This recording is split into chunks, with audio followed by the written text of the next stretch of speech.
Que Dieu soit exalté. Car l'honneur et la gloire lui revient éternellement. Amen. Amen. Bien-aimés dans le Seigneur, shalom. Shalom. Shalom. Shalom. Shalom. Shalom. Shalom. Shalom. Nous sommes en train de poursuivre notre thème de l'année. Il ne va pas s'achever aujourd'hui. Comme vous le savez, héritier de la hauteur, assure-toi,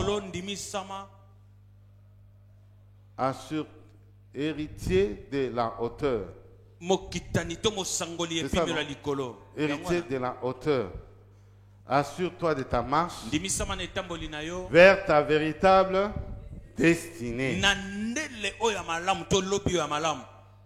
Et dans ces grands thèmes, je vais ressortir un sous-thème, à savoir, ne change pas le dessein de Dieu pour ta vie. Ne change pas le dessein de Dieu pour ta vie. Nous allons lire Genèse 11 et en 9. Mais avant qu'on y arrive, je voudrais te rappeler une chose. Dans ta marche vers la destinée, dans la marche vers la destinée, l'homme peut être bien inspiré, tout comme il peut bien être mal inspiré, de sorte qu'il peut se retrouver en face d'une autre destinée vers laquelle Dieu ne l'avait pas prédestiné pour se faire par son mauvais choix. Il s'agit de faire un choix pour savoir rester sur la bonne voie afin d'atteindre sa destinée. L'homme peut se retrouver en train d'accomplir des desseins non prévus par Dieu, des destins qui sont dicté par le malin, par le corrupteur, et il peut arriver qu'il s'égare de sa véritable destinée. Lorsque toi tu es dépendant d'une autre puissance en dehors de celle de Dieu, sache que tu peux détourner tes desseins. Ça peut arriver que tu puisses te diriger dans la voie de la perdition et d'accomplir des œuvres qui t'éloignent de Dieu.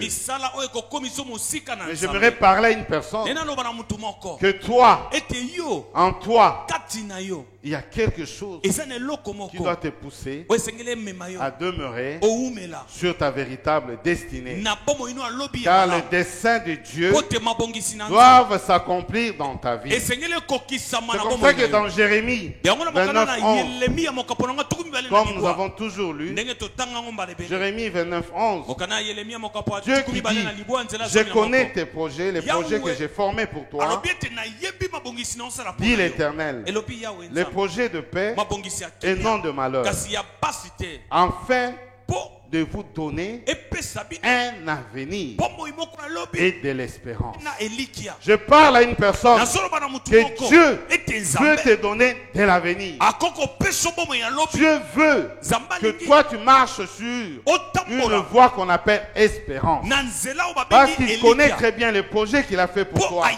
Ce ne sont pas des projets de malheur. Ce ne sont pas des destins de malheur. Mais ce sont des destins de paix.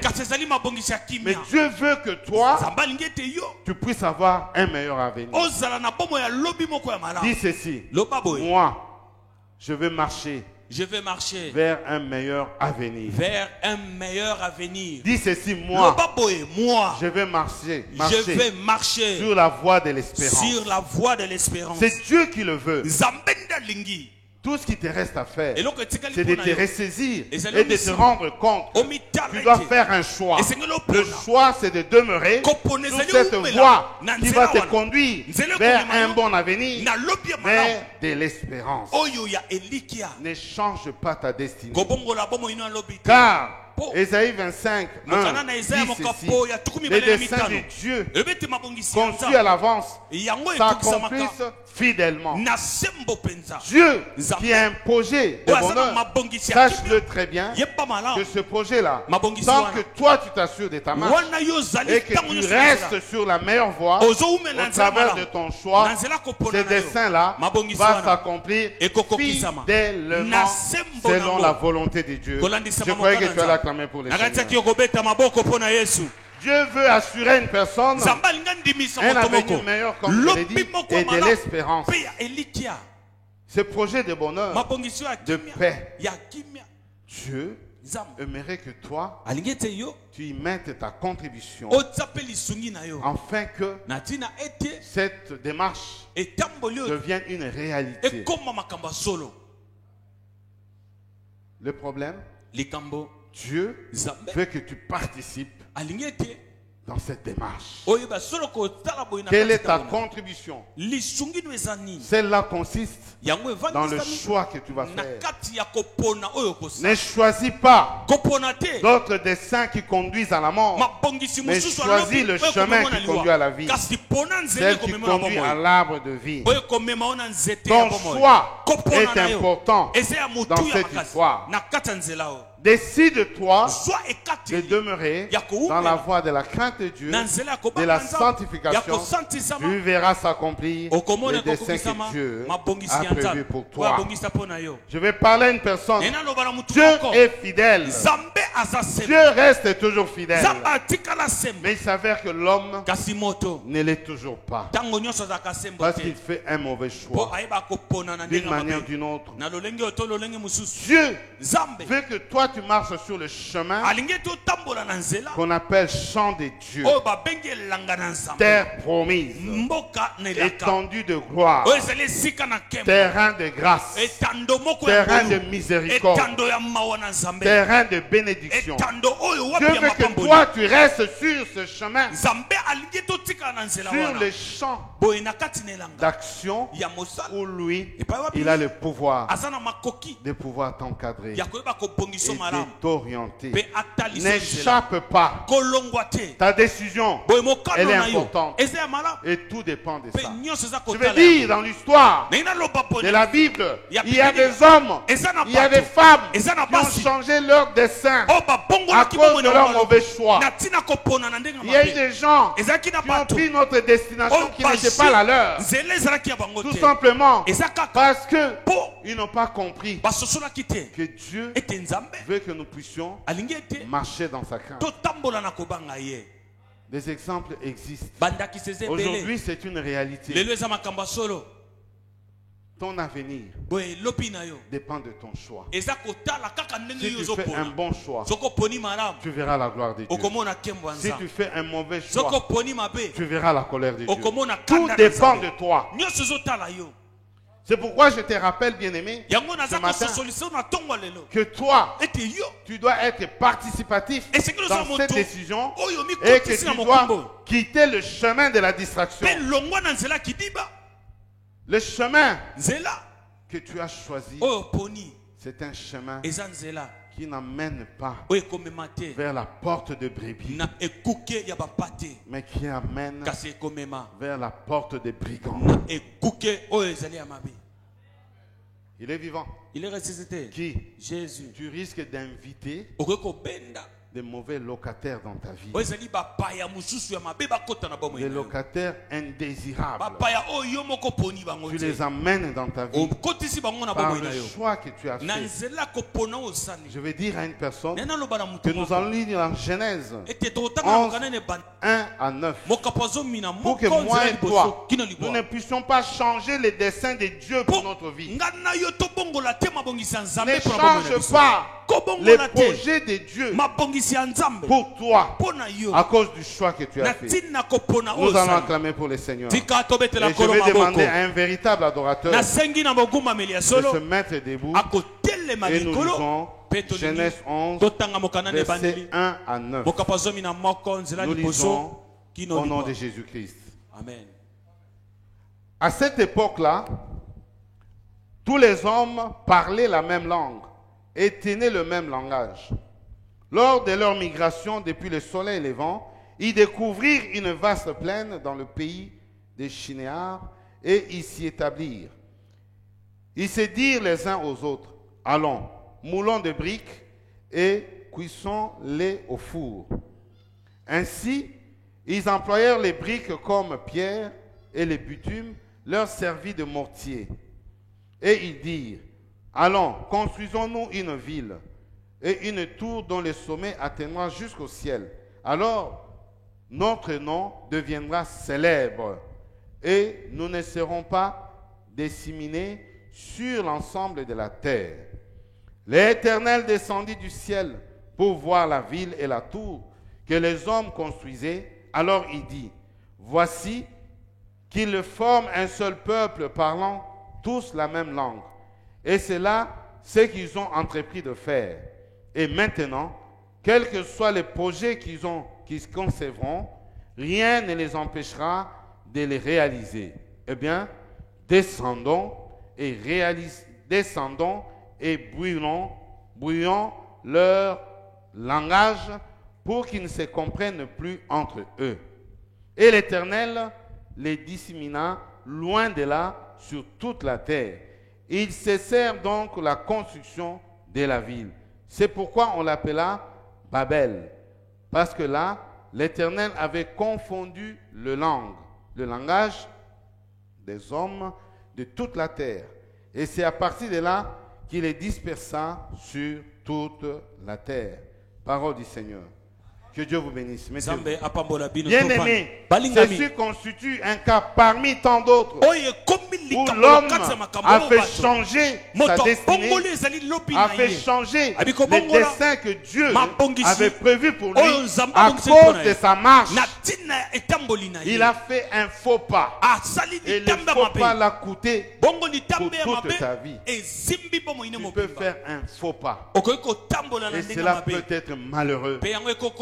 Toute ta vie peut être liée par le faux pas que tu fais. Je parle à une personne que Dieu ne veut pas justement que tu puisses faire un faux pas. Car ta marche doit être assurée. Les projets sont les projets des meilleurs. Le meilleur projet de bonheur, de paix et non de colère. Au départ de la Bible, comme nous le constatons, tous les hommes parlaient la même langue.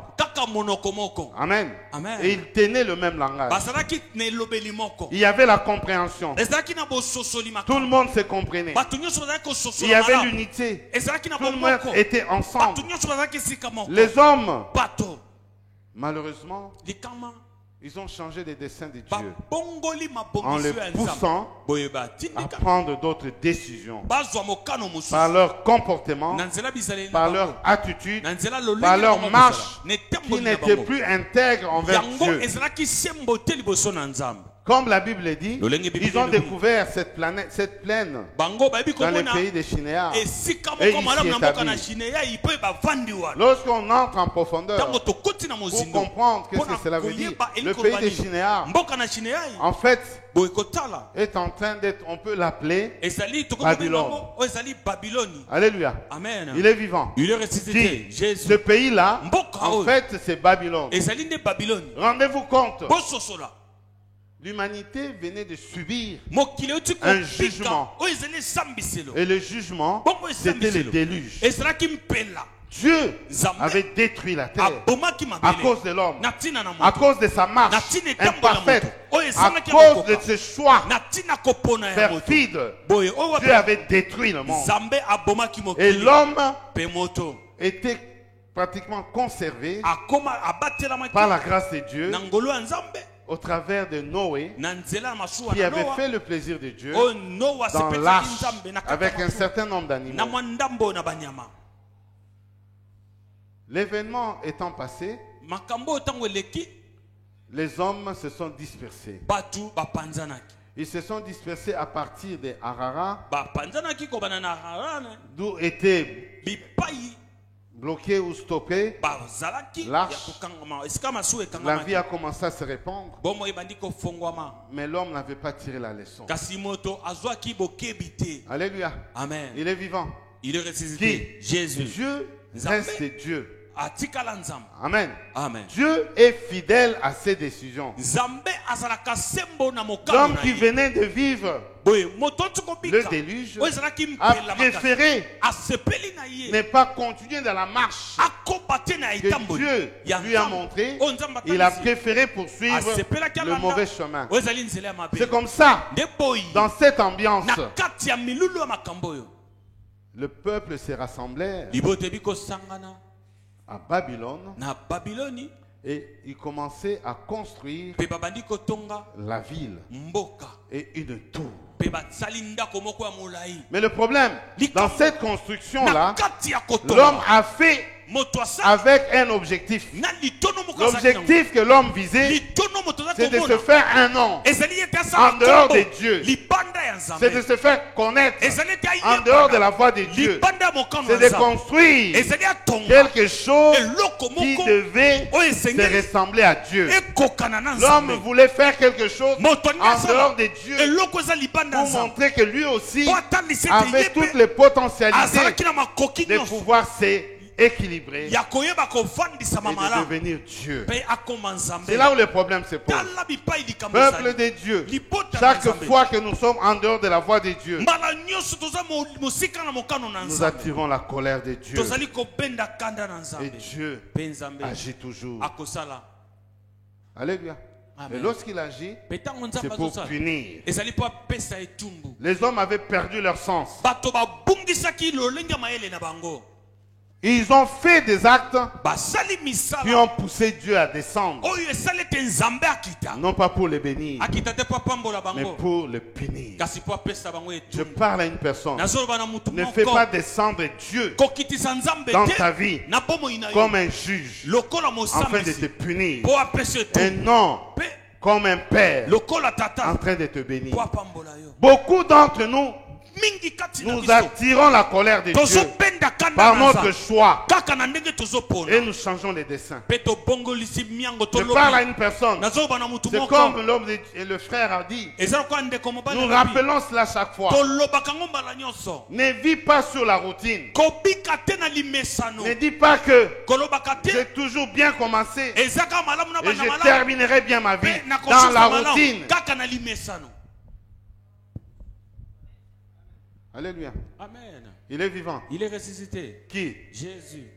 Ne t'habitue pas avec Dieu. Dieu reste Dieu. Ne t'accoutume pas avec Dieu en pensant que toi tu peux faire changer les desseins de Dieu par ton comportement mauvais. Je parle à une personne. Ne change pas les desseins de Dieu dans ta vie. Lorsque Dieu avait commencé à répandre les hommes sur toute la terre, il voulait qu'ils soient ensemble avec la même langue. Alléluia. Amen. C'est comme ça qu'ils parlaient la même langue. Ils se comprenaient. Mais l'homme s'est cru malin. Ne te crois pas malin. Dieu reste Dieu. Et Dieu a le contrôle sur tout. On l'appelle Yahweh Sabaoth. Le Dieu des armées. Il a des armées qu'il envoie pour suivre tes mouvements, ton comportement. Chaque instant, il sait très bien faire un tableau sur ta situation. Il connaît très bien ta vie. Même dans le noir, il te connaît très bien. Tel que toi tu te connais, Dieu te connaît encore mieux. C'est pourquoi ne t'habitue pas avec Dieu. Ce n'est pas un vieux, amen, de ton quartier à qui tu peux expliquer facilement en dehors de ces normes, avec qui tu peux parlementer, que tu peux même corrompre. Alléluia. Amen. Il est vivant. Il est ressuscité. Qui? Jésus. Les gens ont détourné Dieu, dans les destins qu'il avait fait pour son peuple, ils l'ont emmené à descendre. Parce qu'ils conduisaient une ville et une tour. Cette tour n'était pas n'importe quelle tour. Alléluia. Amen. Il est vivant. Il est ressuscité. Qui? Jésus. Acclamons pour notre Dieu. Ils employaient de briques comme pierre et des bitumes comme mortier, ciment, pour construire cette ville, afin que leur nom devienne célèbre et que eux ne soient pas disséminés sur l'ensemble de la terre. La ville était devenue le foyer de plus d'arrogance. Plus ils construisaient, plus ils se disaient, nous sommes forts, nous allons ressembler à Dieu. Les niveaux montaient et l'arrogance devenait de plus en plus manifeste. Les niveaux de l'arrogance était tellement à un niveau élevé que ça suscitait la curiosité de Dieu. Je parle à une personne. Ne pousse pas Dieu à être curieux de ton arrogance. Que le niveau de ton arrogance ne puisse pas pousser Dieu à dire, ah bon? Descendons, allons voir le niveau de son arrogance. Il est vivant. Il est ressuscité. Qui? Jésus. Il y a quelque chose de grave que Dieu ne tolère pas. Chercher à s'égaler à lui. Chercher à croire que toi aussi tu es comme lui. Il est le seul à être grand, puissant, tout puissant. Lui qu'on appelle le Dieu d'Israël. Les gens cherchèrent à construire cette tour qu'on appelait Zigura. On appelle ça Zigura. C'est-à-dire que c'est une comment dirais-je, une tour au sommet de laquelle on y plaçait un temple qui servait de sanctuaire pour adorer les dieux babyloniens, les dieux de païens. C'est-à-dire que plus on levait la tour, plus il y avait des niveaux. Au sommet, il y avait un temple, un sanctuaire pour adorer les dieux étrangers. Il y a des gens qui savent provoquer la colère de Dieu. Alors que Dieu n'a aucune idée sur ce qu'ils veulent faire, mais par leur choix, ils attisent la colère de Dieu dans leur vie.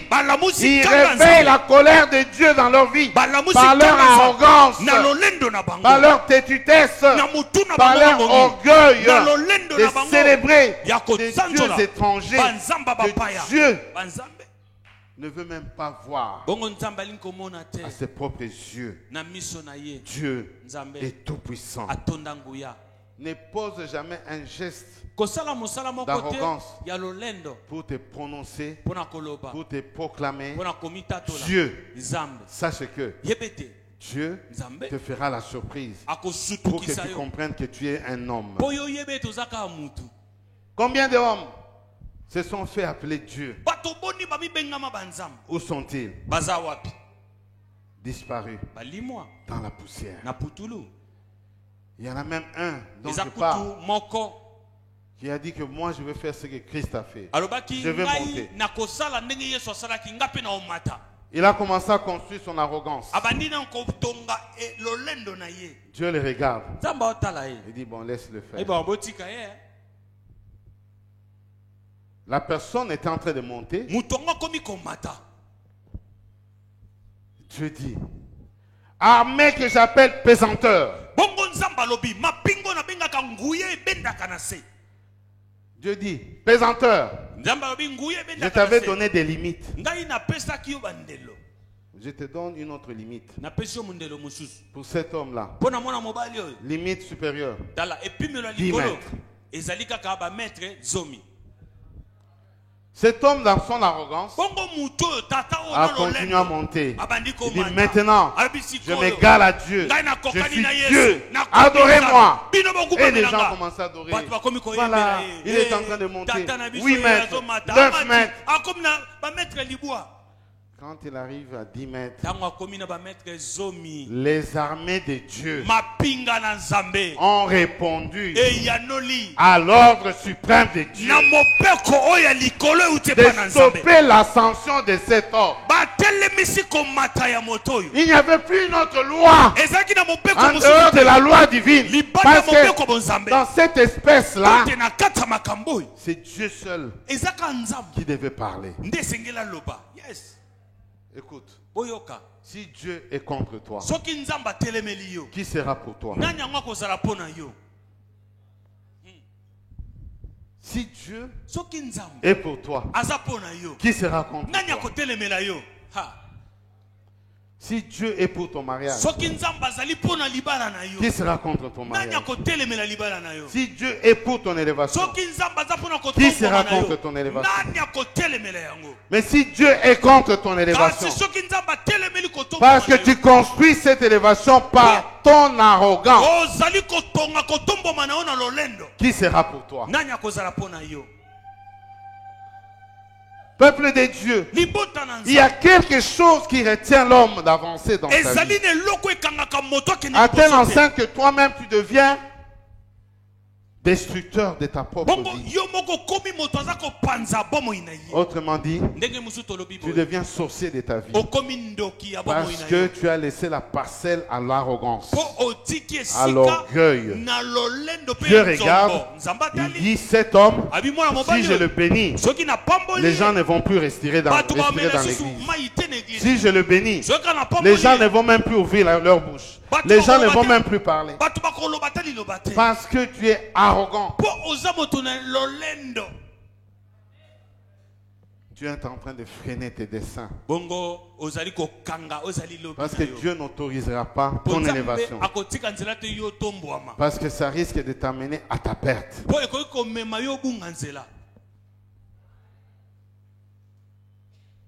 L'arrogance a poussé Dieu à descendre. Allons voir qu'est-ce qu'ils construisent. Quand il arrive, il se rend compte que c'est l'arrogance. Et Dieu dit, nous allons maintenant les confondre. Nous allons les disséminer. Nous allons les disséminer. Nous allons les disperser. Ne pousse pas Dieu à disperser et tes bénédictions. Ne pousse pas Dieu à t'éloigner de ta bénédiction à cause de ta marche orgueilleuse. À quoi ça sert d'être orgueilleux? Vanité de vanité. Tout est vanité. Même si tu portes de beaux habits, ces beaux habits vont te renier. Ces beaux amis, à un certain moment, vont t'ignorer. Ces beaux amis vont te manquer de la politesse. Maintenant, tes habits suivent encore. Quand tu dis je te porte, ton habit ne peut pas dire non. Mais il arrivera un temps, l'habit va refuser. Il m'a dit que non, tu ne me conviens plus. Parce que tu es poussière. Tu rentreras poussière. Vanité de vanité. Tout est vanité. Tu peux démarcher toute ta vie pour avoir des millions. Quand tu auras ces millions-là, qu'effectues avec ces millions? Quels sont les choix que toi tu as pris?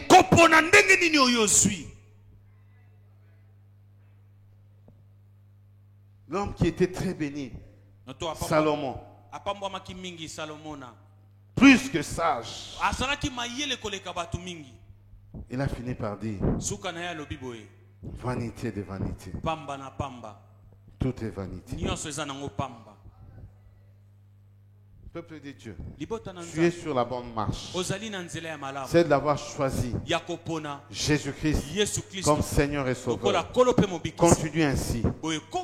Marche fidèlement dans la crainte de Dieu.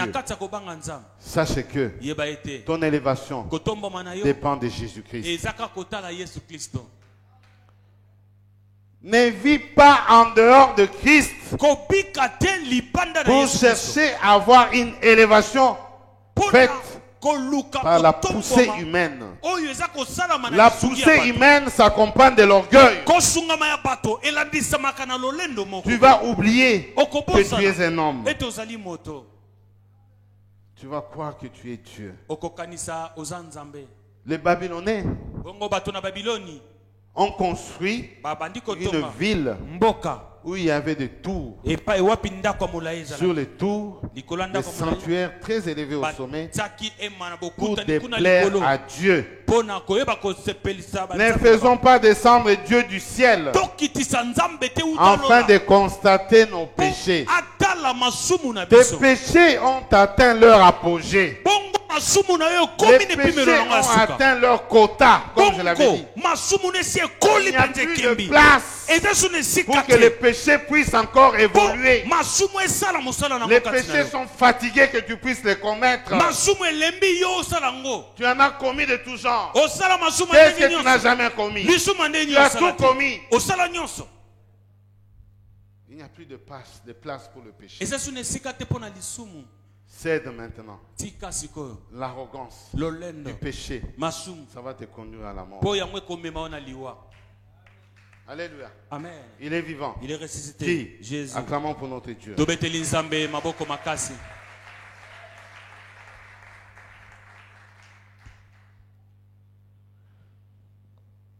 Je voudrais dire quelque chose d'important. Ne faisons pas de nos corps des tours de Babel. Dis ceci. Mon corps n'est pas une tour de Babel. Dis ceci. Mon corps est le temple du Saint-Esprit. Comme 1 Corinthiens 6, 19 le dit. Ton corps est le temple du Saint-Esprit. Plus tu laisses le Saint-Esprit agir dans ta vie, plus Dieu te visite pour ta gloire. Dieu communique sa gloire dans ta vie. Mais lorsque ton corps devient un lieu d'adoration du monde des ténèbres, ton corps devient un lieu d'occupation par des locataires indésirables, qui sont les démons, les esprits humains. Quelqu'un quitte là-bas, il vient, il habite en toi. Est-ce que c'est normal ça? Quel est le culte que tu vas donner à Dieu? Quel culte? Il y a un esprit humain, l'esprit d'un ancêtre qui dirige ta vie, qui te pousse à faire n'importe quoi. Que vaut ta vie? Ce n'est plus toi qui diriges ta vie. Ça devient d'autres forces qui dirigent ta vie. Ton corps devient une tour de Babel. Pourquoi? Parce qu'au sommet, il y a un sanctuaire des démons. N'épouse pas ton cœur à contenir un sanctuaire des démons. Tu as un cœur dur, un cœur qui ne pardonne pas, un cœur méchant, un cœur tortueux, un cœur qui planifie des plans machiavéliques, un cœur haineux, Un cœur qui cogite de mauvais plans. Un cœur qui cherche à tuer. Un cœur pareil te poussera dans l'enfer.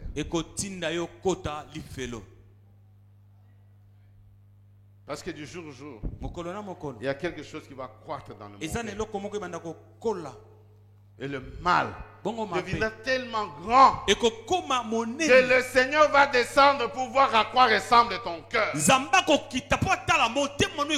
Il va dire, allons voir ce que l'homme est en train de construire dans son cœur. Qu'est-ce que tu construis dans ton cœur? Je parle à quelqu'un. Toi, ne pousse pas Dieu à changer ses projets pour toi. Il en a le pouvoir. Ne le prends pas comme un petit enfant. Il a le pouvoir de changer. Si toi, tu ne marches pas dans l'intégrité,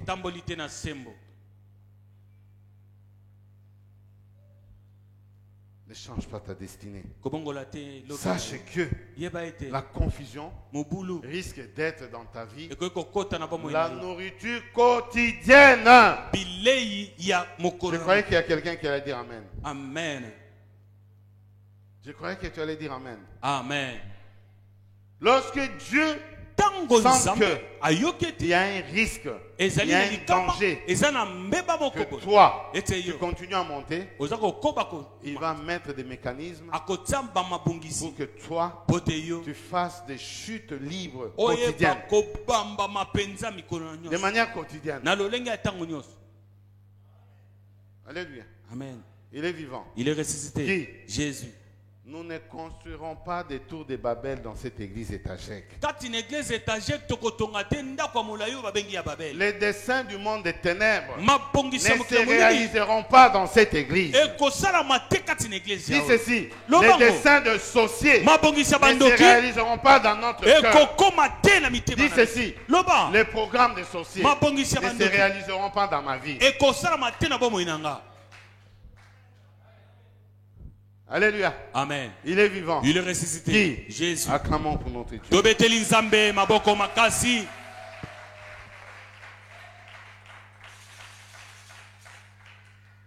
Écoute.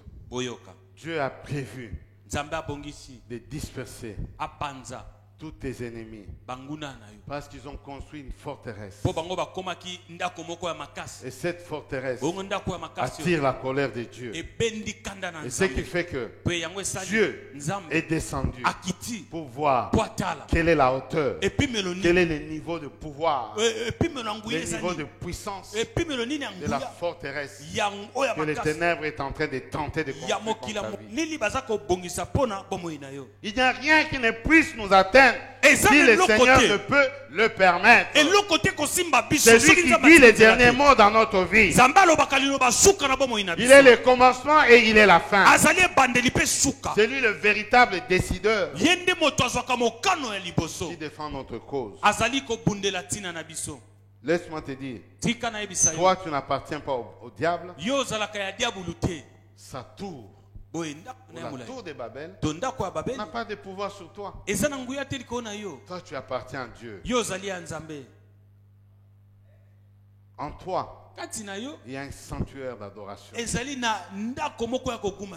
En toi, il y a un sanctuaire de crainte de Dieu. En toi, il y a un sanctuaire qui montre la présence de Dieu. Il y a des hommes et des femmes en qui il n'y a même plus de présence de Dieu. Pourquoi? Parce qu'il y a le péché. Alléluia. Amen. Ils ont construit des zigouras. Ne construis pas des zigouras dans ta vie. La finalité sera mauvaise. Tout va être stoppé. Il y aura la confusion. Il y aura la dissémination. Il y aura la dissémination. La dispersion. À cause de l'orgueil, de l'arrogance.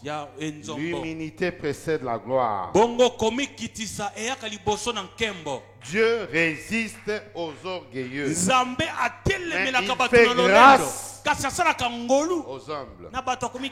Jacques 4, 6. Si tu veux avoir un avenir meilleur, sois humble. Dieu va construire de cette humilité des bénédictions des tâches. Alléluia. Amen. L'humilité précède la gloire. Revêtez-vous d'humilité. 1 Pierre 5, 5. Quand tu es dans Proverbe 18, 12, la parole de Dieu dit ceci. Avant la ruine, le cœur de l'homme s'élève. Mais l'humilité précède la gloire. Si tu veux ruiner ta vie, laisse que ton cœur puisse s'enorgueillir. Tu verras comment est-ce que ta vie va être ruinée. Ne fais pas que ta vie soit ruinée. Tu risques de changer les desseins de Dieu pour ta vie. Beaucoup de gens ont ruiné leur vie à cause de ça. Tour de Babel. Arrogance sur arrogance. Orgueil sur orgueil. Toi dont le cœur s'élève, sache que ta chute est proche. Et tu te éloigneras de la gloire de Dieu. Tes desseins vont être changés et ils risquent de dépendre des hommes et non de Dieu. Tes desseins risquent de dépendre du diable au lieu de dépendre de Dieu. Quand il y a l'orgueil, sache que tu ne dépends plus de Dieu. Tu dépends des sorciers, tu dépends du diable, tu dépends des locataires indésirables. Alléluia. Amen. Il est vivant. Il est ressuscité. Acclamons pour notre Dieu. Faisons de nos corps des temples du Saint-Esprit, des maisons de prière, des maisons de paix et non de tours de Babel. Ne faisons pas de nos maisons, de nos cœurs, de nos corps, des maisons des brigands.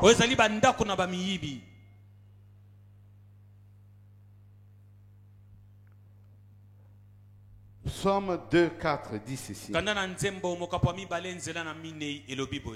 Dieu, lorsqu'il descend, il rit. Il rit du conseil de roi. Il rit. Il ridiculise et il abaisse la vanité des bâtisseurs.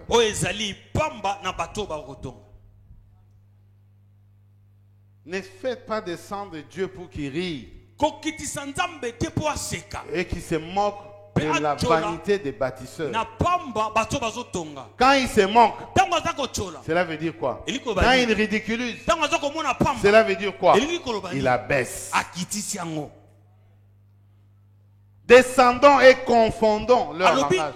Dieu dit descendons et confondons. Il dit pas je descends seul. Quand il dit descendons, c'est-à-dire que du haut du ciel, les conseils célestes l'accompagnent pour voir le niveau de ton arrogance, le niveau de ta perdition, le niveau de tes turpitudes.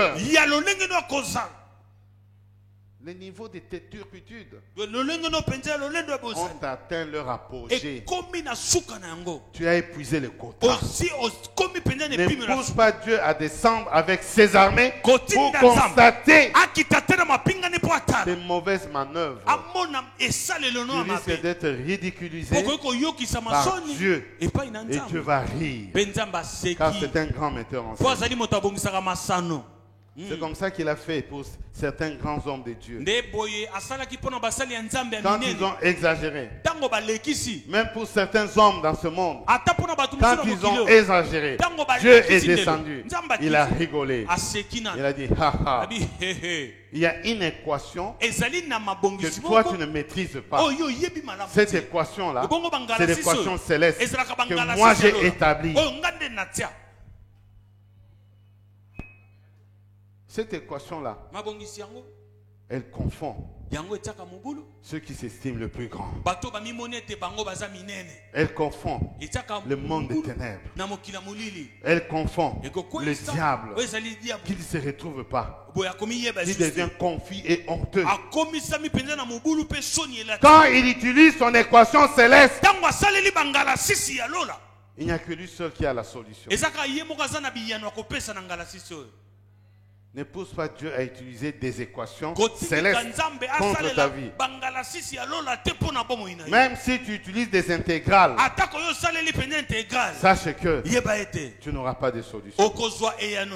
Parce qu'il y a des équations que lui appelle impossibles pour l'homme, mais possibles pour lui. L'arrogance de la sorcellerie est arrivée au bout. Tu dis que Dieu ne frappe toujours pas. Moi, je veux continuer sur ma marche. Ton arrogance va maintenant mener Dieu. Quand il va s'occuper de toi, ni moi, ni les autres, nous ne serons pas là. Tu seras face à face, toi et lui. Et nous verrons comment tu vas t'exprimer. Nous verrons comment est-ce que toi, tu vas décommander les armées célestes à ne pas faire la volonté de Dieu. Il y a un temps pour tout. Il y a un temps où tu as chuté. Mais il y a un temps où tu dois t'élever pour marcher. Position chiffre 9. Tu as toujours été dans la position chiffre 6. C'est un langage codé. Chiffre 6. Tête en bas. Pied en l'air. Si nous voyons quelqu'un marcher ici, tête en bas, pied en l'air, je ne sais pas si les gens vont rester dans l'église. Il vient, il entre. Il va même dans les toilettes. Il vient, il vous salue. Ça sera la débandade. Ce n'est pas une position normale. Alléluia. Amen. Tu as marché beaucoup sur cette position. Marche sur une position normale. Tout le monde te regarde. Tout le monde te reconnaît. Même dans la nuit. Que Dieu te bénisse. Marche dans la bonne position. Dieu te voit. Partout tu passes. Dieu te connaît. Mais il arrivera un moment, l'arrogance sera à l'apogée. Dieu va descendre. Il descend toujours. Il descendra toujours. Et il va confondre. Amen. Amen. Les dangers et les gens de Babel voulaient éviter de se disperser. Mais ils ont été dispersés. Au nom de Jésus-Christ. Tout ce que l'homme est en train de planifier contre ta vie, ce projet-là sera dispersé. Parce que Dieu a vu le niveau. Le niveau a dépassé les limites. Les limites ont poussé Dieu à descendre et à défendre. Dieu va te défendre. Reste fidèle avec Jésus. Quand le niveau de tes adversaires va atteindre l'apogée, Jésus va descendre. Il va agir en ta faveur. Il te défendra. Fais ton choix. Reste avec Christ. Ne sois pas favorable au diable. Que tes desseins, que Dieu a prévu, a prédestiné pour toi, puisse arriver. Ne les change pas à cause de ton comportement. Sois patient. Il y aura un temps où toi, tu vas aussi sourire. Il y aura un temps où toi, tu auras la paix. Il y aura un temps où toi aussi, tu seras honoré. Il y aura un temps où le Seigneur va essuyer tes larmes. Parce qu'il n'a jamais abandonné les siens. Lui, on l'appelle le Dieu des ramassis. Lui s'avance vers les ramassis, les rejetés. C'est là où loi il va. Et il retire. Il essuie. Il nettoie. Il peaufine. Il donne la forme. Et en ce moment-là, le conseil céleste accomplit le dessein de Dieu. Tu ne resteras pas toujours bas. Reste humble. Le temps arrivera où le Seigneur va t'élever. On t'appellera héritier de la hauteur. Parce que la hauteur sera une réalité dans ta vie. Et cette réalité accompagnera toi, ta descendance. Ta descendance arrière sera accompagnée par cette bénédiction de Dieu. C'est la bénédiction de Dieu qui enrichit. Il l'a fait suivre d'aucun chagrin. Je parle à une personne que le Seigneur accomplira sa volonté dans ta vie. Quand ça va commencer, il n'y aura pas de chagrin. Parce que c'est voulu par lui-même. Adonai, le Dieu des esprits, Elion, Elohim. Restons fidèles. Même si les choses ne semblent pas marcher, reste intègre. Car l'heure sonnera. Ou la nuit va céder la place au jour. Car le jour finira par s'élever. La gloire de Dieu ne se cache pas. La gloire de Dieu est une confusion contre le monde des ténèbres, mais une bénédiction pour le peuple de Dieu. Elle ne se cache pas. Quand toi tu es intègre à Dieu, cette gloire-là, tu la verras, tu la vivras, elle sera une réalité et elle va témoigner que toi tu appartiens à Dieu.